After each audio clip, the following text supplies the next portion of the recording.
9월 30일 오늘의 말씀은 고린도후서 4장 1절에서 18절입니다. 그러므로 우리가 이 직분을 받아 긍휼하심을 입은 대로 낙심하지 아니하고 이에 숨은 부끄러움의 일을 버리고 속임으로 행하지 아니하며 하나님의 말씀을 혼잡하게 하지 아니하고 오직 진리를 나타내므로 하나님 앞에서 각 사람의 양심에 대하여 스스로 추천하노라. 만일 우리의 복음이 가리었으면 망하는 자들에게 가리어진 것이라. 그 중에 이 세상의 신이 믿지 아니하는 자들의 마음을 혼미하게 하여 그리스도의 영광의 복음의 광채가 비치지 못하게 함이니 그리스도는 하나님의 형상이니라. 우리는 우리를 전파하는 것이 아니라 오직 그리스도 예수의 주 되신 것과 또 예수를 위하여 우리가 너희의 종된 것을 전파함이라. 어두운 데에 빛이 비치라 말씀하셨던 그 하나님께서 예수 그리스도의 얼굴에 있는 하나님의 영광을 아는 빛을 우리 마음에 비추셨느니라. 우리가 이 보배를 질그릇에 가졌으니 이는 심히 큰 능력은 하나님께 있고 우리에게 있지 아니함을 알게 하려 함이라. 우리가 사방으로 우겨쌈을 당하여도 쌓이지 아니하며 답답한 일을 당하여도 낙심하지 아니하며 박해를 받아도 버림받지 아니하며 거꾸러뜨림을 당하여도 망하지 아니하고 우리가 항상 예수의 죽음을 몸에 짊어짐은 예수의 생명이 또한 우리 몸에 나타나게 하려 함이라. 우리 살아있는 자가 항상 예수를 위하여 죽음에 넘겨짐은 예수의 생명이 또한 우리 죽을 육체에 나타나게 하려 함이라. 그런즉 사망은 우리 안에서 역사하고 생명은 너희 안에서 역사하느니라. 기록된 바 내가 믿었으므로 말하였다 한 것 같이 우리가 같은 믿음의 마음을 가졌으니 우리도 믿었으므로 또한 말하노라. 주 예수를 다시 살리시니가 예수와 함께 우리도 다시 살리사 너희와 함께 그 앞에 서게 하실 줄을 아노라. 이는 모든 것이 너희를 위함이니 많은 사람의 감사로 말미암아 은혜가 더하여 넘쳐서 하나님께 영광을 돌리게 하려 함이라.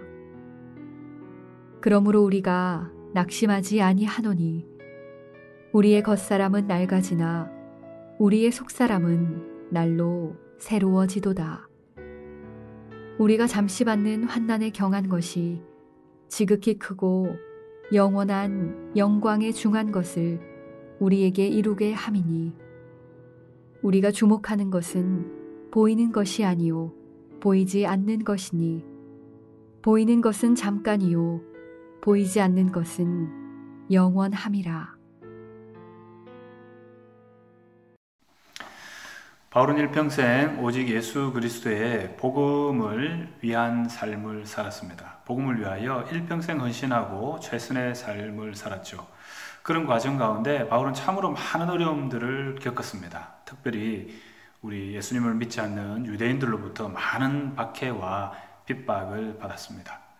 그러나 무엇보다도 바울이 힘들어했던 부분은 아마 함께 복음을 전해야 될 그런 동력자들로부터 오해를 받고 믿음의 사람들로부터 또 방해를 받고 핍박을 받았던 부분이 아닌가라는 생각을 해보게 됩니다.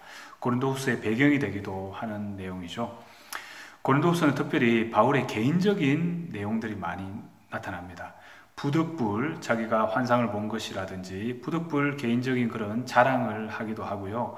또 자기 자신의 그 사도직에 대한 변호를 하고 있는 내용이 우리 고린도후서의 내용입니다. 우리 고린도후서 오늘 4장 본문도 우리 앞부분과 연결해서 바울의 사역 변호가 이어지고 있습니다. 영광스러운 새 언약 사역이지만 늘 좋은 점만 있는 것은 아니죠.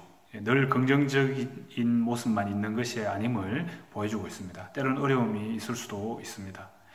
자, 오늘 본문의 내용은 크게 세 부분으로 나눌 수가 있겠는데, 첫 번째로 우리 1절부터 6절에서 새 언약 복음을 방해하는 세력과 이에 반하는 바울의 사역의 그 내용과 바울의 또 확신에 찬 그런 내용이 이제 설명됩니다.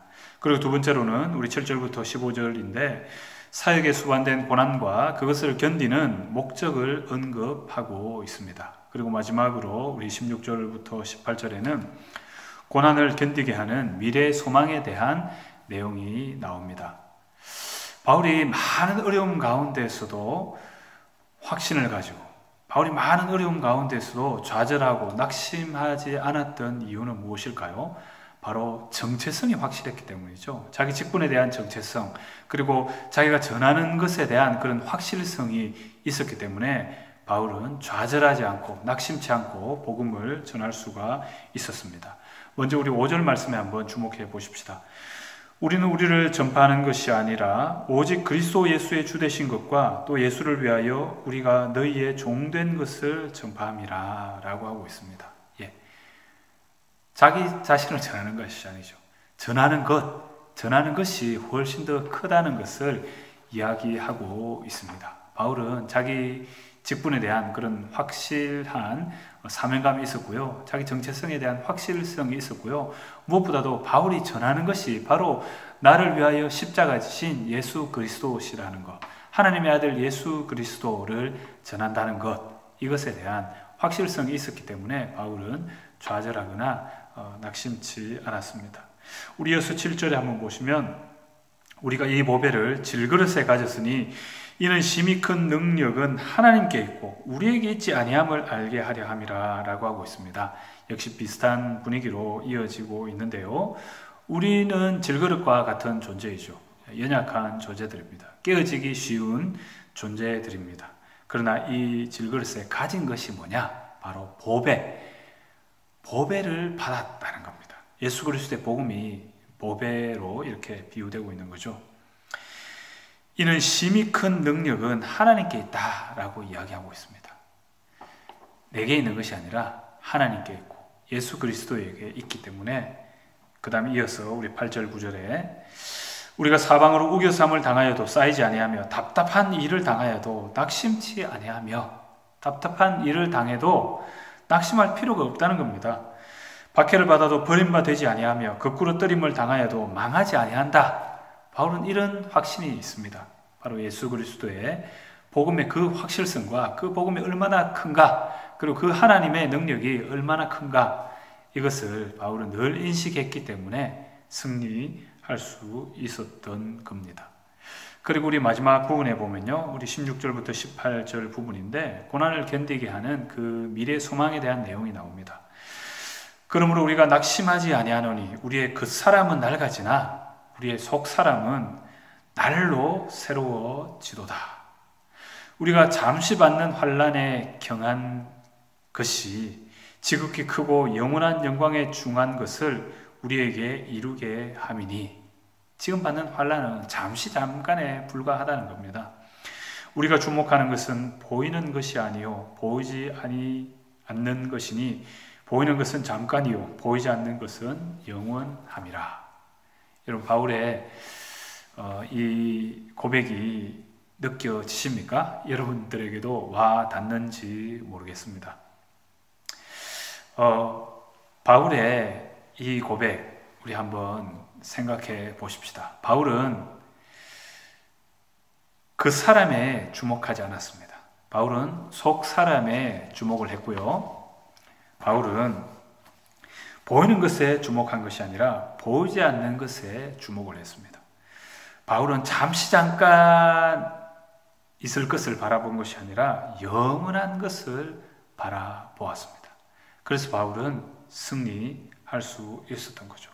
그래서 바울은 절망할 수밖에 없는 그 상황 속에서도 희망을 품을 수가 있었고, 오직 바라봐야 될 것을 바라보고 해야 될 일들을 했기 때문에 바울은 좌절하지 않을 수가 있었습니다.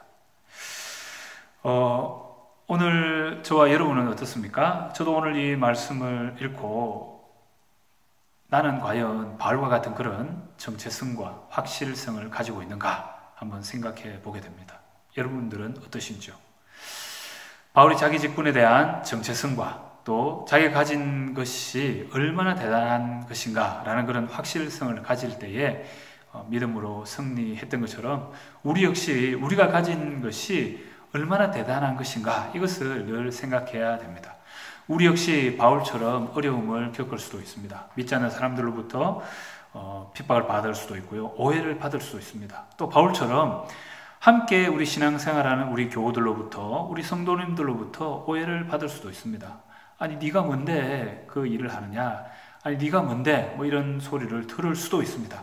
그러나 그때에 이 바울이 고백했던 이 고백을 우리도 역시 할 수 있었으면 좋겠습니다. 우리가 역시 바울과 같이 동일하게 이 신앙을 고백할 때에 사방으로 우겨쌈을 당하여도 답답하지 않고 거꾸로 떨어도 상관없습니다. 그런 우리 고백을 할 수가 있는 것입니다. 우리가 바라봐야 될 것에 우리의 눈을 집중하고 또 우리가 들어야 될 것에 온전히 우리의 귀를 기울였으면 좋겠습니다. 그리고 우리가 전하고 또 우리가 행동해야 될 그 부분에 집중할 수 있었으면 좋겠습니다. 오늘 이 세상은 너무나도 엉뚱한 곳에 관심을 기울이게 합니다. 엉뚱한 곳에 막 여론이 휩쓸리기도 하고요. 우리의 마음이 막 가기도 합니다. 그리고 우리 이 사회 문화적으로 얼마나 많이 복음과는 다른 부분에 관심을 쓰게 하는지 모릅니다. 그럴 때마다 우리는 다시금 근원으로 돌아가야만 합니다. 우리 다시금 이 복음 가운데 우리의 마음이 합해져야만 합니다. 하나가 되어야만 합니다. 그럴 때 우리는 믿음으로 승리하게 되는 것이지요. 우리 참으로 연약합니다. 질거릇과 같은 존재입니다. 그러나 우리가 바라봐야 될 것을 바라보고 들어야 될 것을 듣고 우리가 행동해야 될 것을 행동할 때에 하나님께서, 크신 하나님께서 우리와 함께 하실 것입니다. 우리 주위의 환경 바라보지 말고요. 우리 주위의 상황 바라보지 말고요.